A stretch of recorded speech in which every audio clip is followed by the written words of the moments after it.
Hi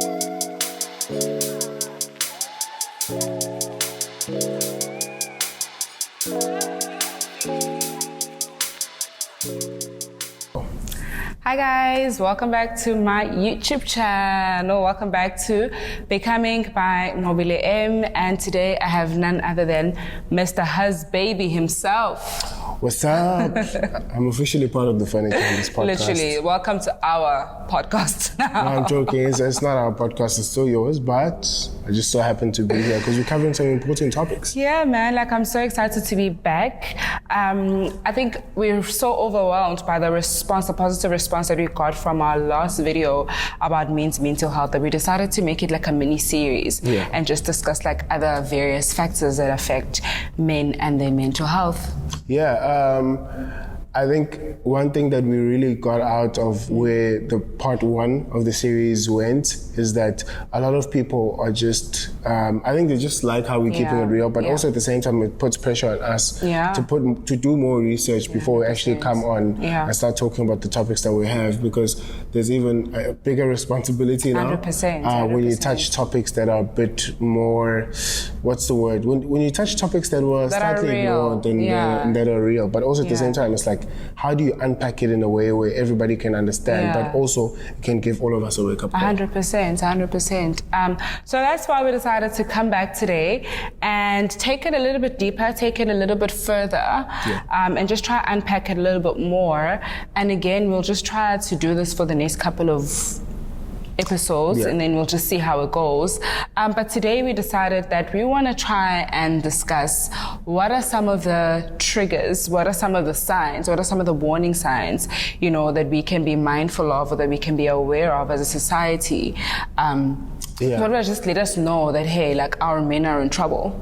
Yeah, 100%. I think in today's episode, we're just going to cover two parts that I think I have something that I'm interested to know, and then you have something that you're interested to know. So I think from my side, the first thing I want to understand is that in your field, what do you think are the influencing factors that actually cause women to come for therapy, but also what are the influencing factors or what are the extremes that end up happening where guys are like, okay, now I need therapy? Like what usually takes place for them to get to a point where they're like, okay, now I need therapy? And do you generally get more women in therapy? So the help-seeking behavior between men and women in therapy is quite different, and I think it's also very dependent on where you're practicing, you know, the social cultural environmental context. The environment plays a big part. So the environment does play a big part because yes, like all of those things. But I was working not so long ago. I was working at a government hospital in a predominantly people of color, if I'd call it that way, like geographical environment type of vibe. So what I've realized is that throughout my service at this particular hospital, and I remember they were speaking about it the other day, is that men, we normally get referrals from men when they've either tried to commit suicide or whether maybe they're in for something else, like maybe they go to the hospital for something else and the doctors actually find out that no, like the root cause of your illness or of your problem is more psychological rather than medical.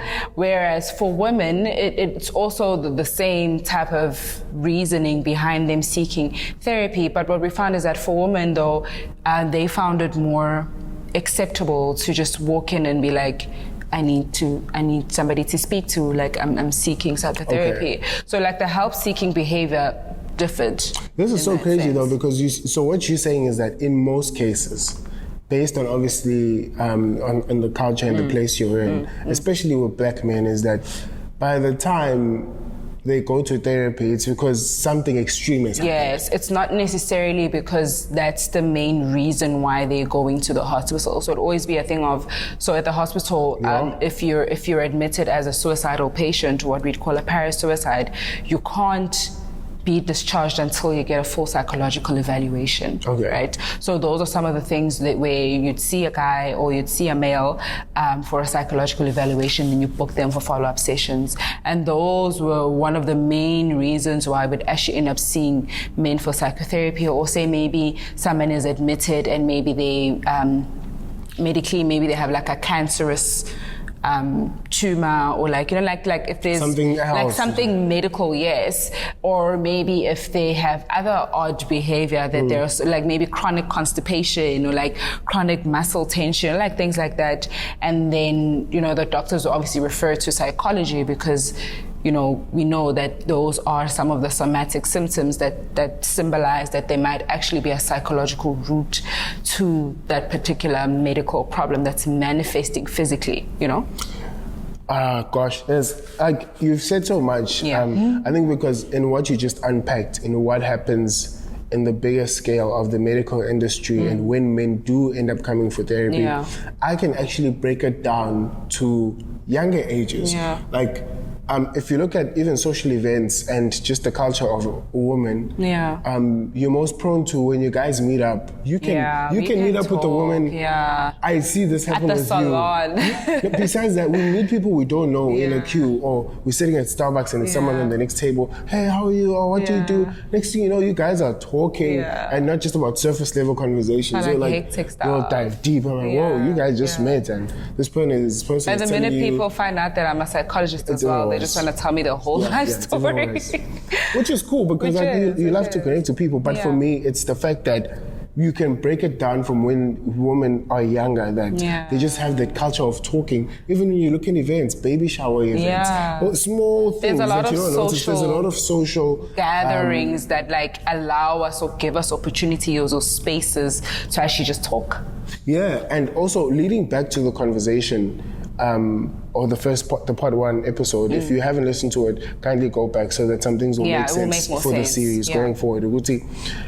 Like we're saying that we used to have that as men and as African men, but because of the change in society, the whole focus on jobs and now trying to juggle family and trying to find a way to live in this new society and this new economy, those events for us went away because of that pressure of, no, you're a man, you're supposed to be a provider, you have to work. Now you have to stop what we used to do culturally, and Dotisana means that your uncles and everybody now and again will sit down, depending on the age you're in, and tell you, it's okay, this is what's happening to your body, this is what's happening in your life, this is the expectation, and this is what you should expect. So when all of that went away, even when we meet up, normally, people don't just go into deep. It's odd because it's like you feel like you have to always have it together as a guy because of the societal norm.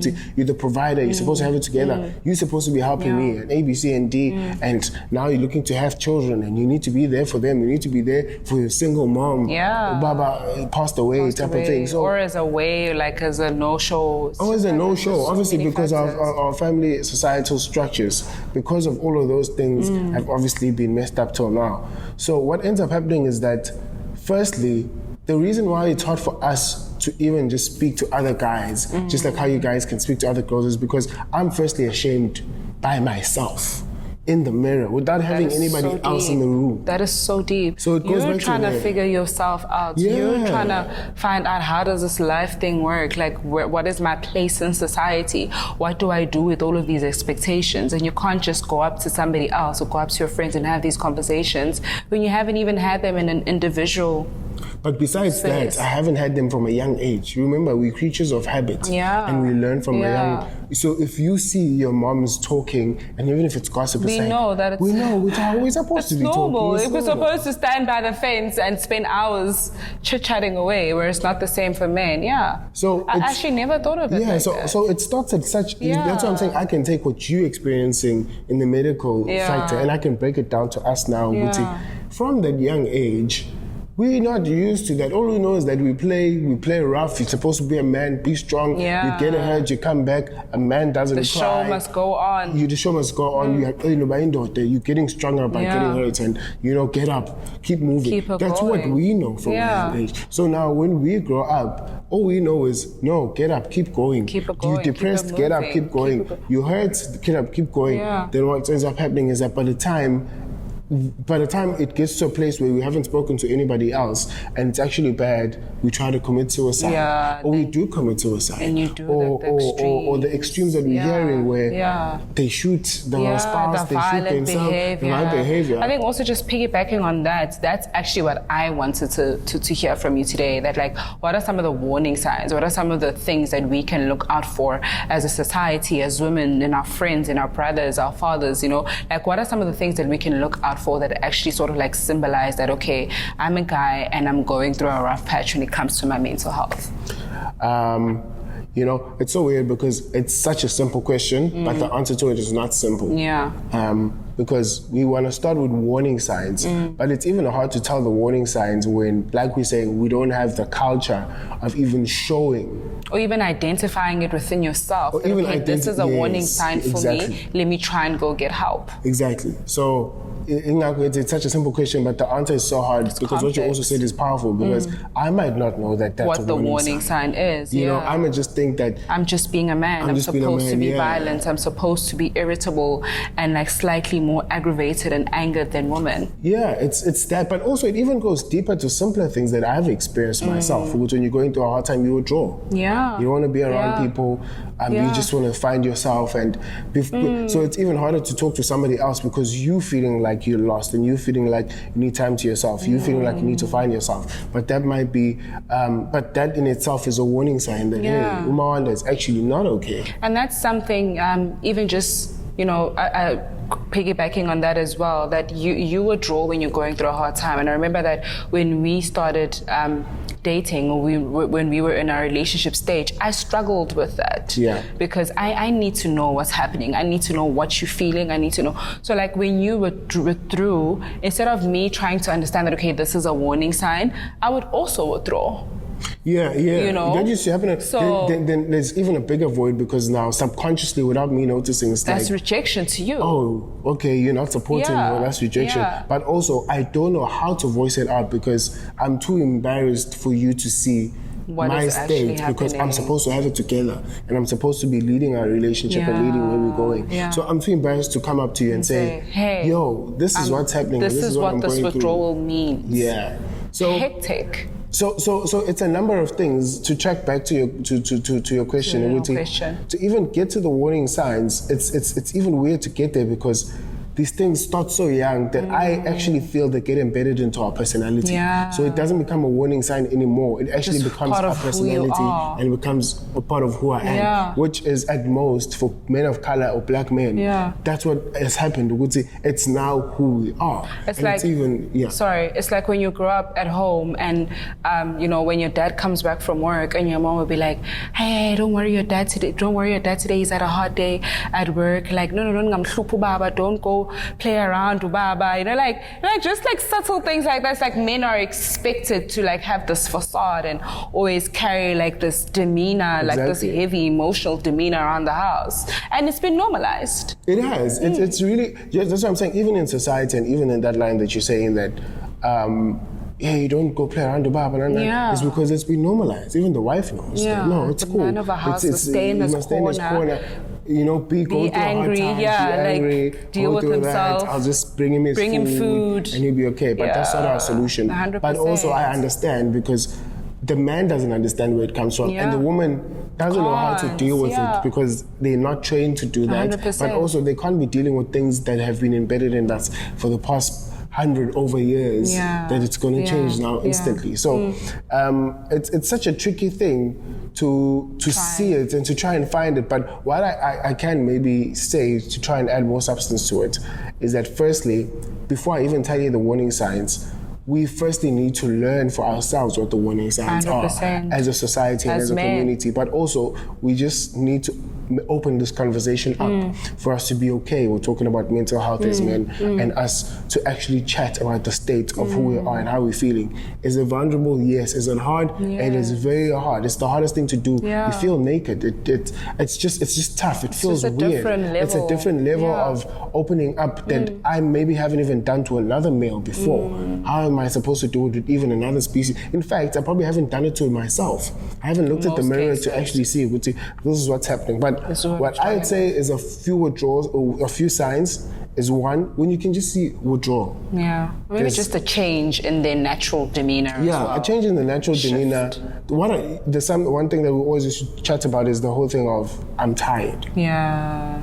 Most people, and women for that matter, when a guy says he's tired, they don't get where it comes from, because remember, I'm supposed to be a machine. And you're trying to figure out as well, like because I know that we had this conversation where you were like, baby, I'm tired. I'm like, okay, well then just rest, just go nap. Yeah. Until I understood what I'm tired actually means for you. Like, oh, okay. Yeah. This is what I'm going through. This is what I've been through. This is what's happening. This is A, B, C, and D. I am tired spiritually, physically, emotionally. Yeah. I just need to regroup. Yeah. So I think it's also that people take light of the simple word of I'm tired. I think it also takes a lot of emotional intelligence just for you to pick up, okay, this is a warning sign. Yeah. But just a change in tone. Yeah. If you know, Guti, this is how we always talk, a change in tone. And then if you know, Guti, every 2 days we used to talk with my boy, or we used to talk with either it's your boyfriend, whatever the case is, because this is also for guys. Just every 2 weeks we used to, we used to check up or we used to chat. Then, okay, nothing happens. Yeah. That's a warning sign. He used to upload statuses. He's always motivating people. Yeah. He's always, the next thing you know, he hasn't been uploading a status for the past 4 days or 5 days.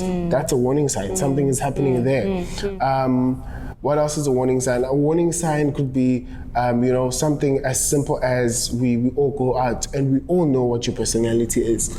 Believe me, when we know, you can pick up. Okay, there's something that's happening there. I think the tricky part is that we also do see it, but because we ignore it, we make excuses for it. You don't want to see it for what it actually really is. We don't want to see it for what it actually is, but we also don't know how to approach it. 100%. Yeah. But yeah, there's so much to talk about, and we just wanted to give you a feel of what the series is going to be like in the conversations that we're going to be having going forward. This is like a teaser, part 2. It's a part 2, but I think just to summarize everything that you just said, it's a change and it's a shift. Like when you start noticing things that weren't there, pay more attention.